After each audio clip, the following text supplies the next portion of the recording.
Hello everybody, back here again for our vlog a day. Today is Saturday the 12th, and today was a lovely, beautiful day to be alive.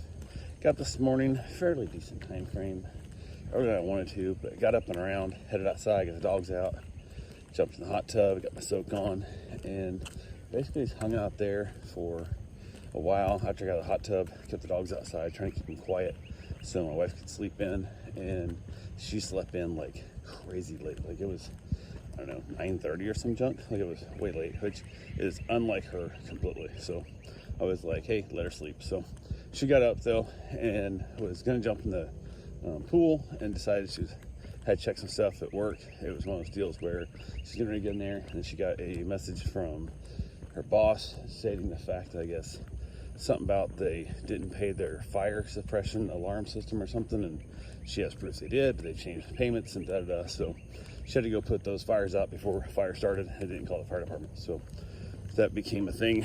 She was down working on that and delayed her ability to jump in the pool in the morning. But dogs are all fed, everything's good to go there. And then I had a client dropping off their dog, and I used to watch the dog, I don't know, apparently like 3 years ago plus, because when they showed up, they pulled into the house across the street. So I hollered at him, and went over and got the dog and the supplies and whatever and whatnot, headed back to the house. And they're like, can I stay parked here? I'm like, I own it too. So it's kind of a weird situation. Not a lot of times people own houses right across the street from each other, but it is what it is. So father-in-law is living there now, so he's all used to random people pulling in that driveway looking for me. So, but I didn't think it'd been 3 years since I had basically worked with these people, but apparently it has. So yeah, that was good. We got the dog in there, got everything figured out.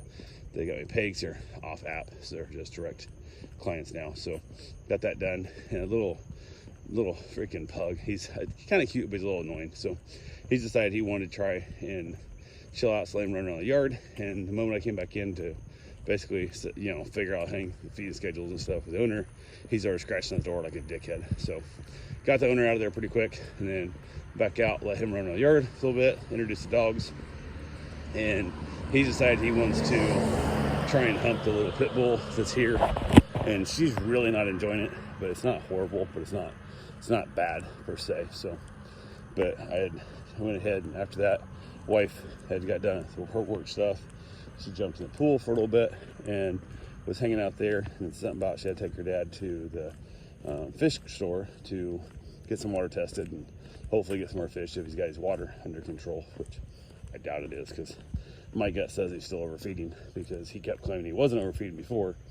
And when I did a water change for him, there was like water, or food, like literally just blowing off all the rocks and all the sand, and just there's food everywhere. So, which means you've been overfeeding for every time you fed since you started this aquarium, and no way you stopped. We got this under control now, because I'm guessing it's gonna be like 2 months to get this back under check. And I would be doing weekly water changes, we did one water change and just let it time itself out, which is not how I would suggest it, but it is what it is. So went ahead in the whole process. Dogs are getting along pretty good though, and I was like, okay. So I asked her if she wanted me to take him instead, because I'm here all day every day, and she's at work all day every day, and she doesn't get the chance to be here nearly as often as I do. So, and I don't leave the house much unless I'm going and taking dogs somewhere. So it makes more sense for me to take him. And she also said, because she doesn't know much about the aquarium stuff and the fish stuff and all that kind of thing, it would make more sense for me to take him as well. So I said, yeah, I'll do that for you. I'm not looking to do it for myself. I'm not looking to do it for him, I'm doing it for you, so you have more time here. And she said she appreciated that. So that was a good thing. So went ahead and reached out to him to find out what time he was wanting to take off and how long it take him and stuff. And I told him about a half an hour to be ready to go. So went ahead, finished up my cigar, and chilled out there a little bit. Got the dogs inside before I was ready to take off. And I had some people coming over to pick up my wife's old pool that I'd set up 2 years ago, yesterday, or 2 years ago, day before. I'm not sure. I got it on our birthday or day before I got it set up, but went ahead and were coming to pick it up, and she's never used the big pool, so I think I don't know.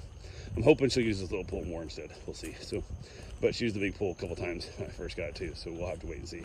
But I told Karen, I said, don't let the dogs out in the backyard at all, because people are going to be in the side yard tearing our pool apart and taking our pool away. I don't want to take a chance of them opening the gate or whatever, which I had reached out to them, or they reached out to me, and I said, under no circumstances do you open that secondary gate. There's like a side yard fenced off. And I gave them no reason. I said, well, I just want to say it out loud so it's covered, and that way it doesn't happen. So they went ahead, and in the process of me getting things around, the new one was being mean to the pit bull, and really, not really mean, just annoying to her. And she kind of snarled at him a little bit, showed some teeth. It wasn't really aggressive per se, but it could have turned that way pretty quickly because he did not pick up on it. And he was like not realizing that he was about to get in trouble. So I told my wife, I'm like, 100% don't leave these two alone anytime, any place, anywhere. Like, if you go in the bathroom, put one of them in the bathroom with you, or shut them in a separate room. I don't want them alone at all, because it's only been like an hour since I've been here, hour and a half, and I'm now leaving to go take your father. So I don't want to have anything happen when I'm gone. And she understood completely. So I was like, cool. So I went ahead, headed out, went up and got the water tested. Nitrates and nitrites are still high. Ammonia's high. Not as high, but still high. Then test the tap water, and it's got high ammonia coming out of our tap. So I think I might fill him up some RO water from my house so that we can have better aquarium water. So it's a pain in the butt. They sell the water at the pet store for $1 a gallon. And I'm like, that's a lot, because you figure doing like 21-gallon water changes at a time.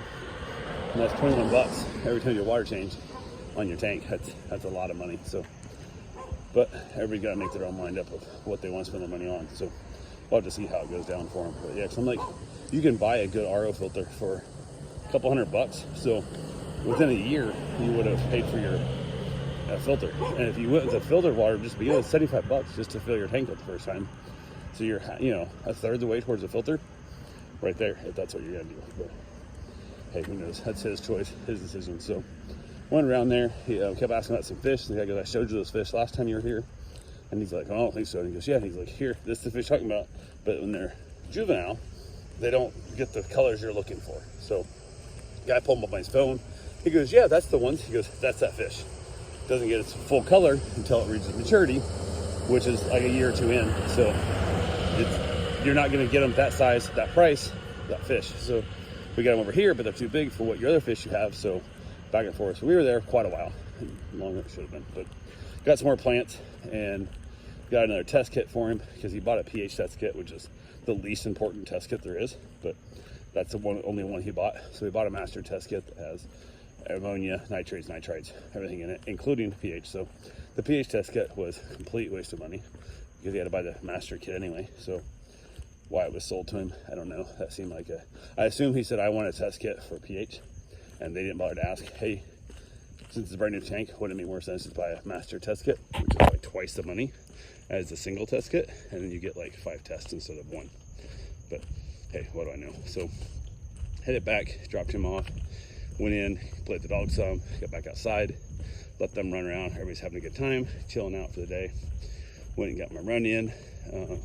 Wife, I thought, was going to go get some grocery shopping done, but she didn't. She ended up taking a nap, and she laid down. And so like I said, she slept in super late. And then I headed through the house and went back in and checked something, and she was napping out pretty good. So I was like, yeah, I'll let her be. While it was gone, they came and picked up the pond, not the pond, sorry, the pool. And I went and checked to make sure everything was right. Got the gates all shut, and they forgot one of the main upper bars, and they forgot the filter return inlet, outlet, what do you want to call it, that screws in the side of the pool. I didn't want to get ripped and rolling it up, moving it. So I'd taken it out, and so I called them, told them to come back and get their stuff, and they said they would. And then so the gates are all good, shut, secured. Had the dogs outside. We were chilling out. Wife took a nap, and I thought, well, she'll wake up in a little bit, and she let me know. And then 2.5 hours later, she finally wakes up. She was out cold, just zonked out completely. So no clue why she's needing to sleep so damn much right now, but she seems to be sleeping a lot. So from there, went ahead, went and got my run in, got that taken care of, chilled out. We had some rain off and on, kind of pretty good storm actually rolled through. It's kind of gnarly sounding, but overall dogs did pretty good with the whole concept. Got them fed, ended up reheating my chicken and potato, I guess, slow cooker meal I made. So I went ahead and that was our dinner. Watched a little bit of TV, and then from there head back outside. Beautiful, cool evening. Had myself a nice cigar, mixed up drinks for ourselves, and had ourselves a nice little drink, and hung out with the dogs. Just had a real low-key ass laid back evening, and wrapped it up, headed in, watched a little bit of Frasier, my bride, and called it a night. So that's all I got for right now. We'll talk to you guys tomorrow. Have yourself a safe, wonderful day. Thanks for watching.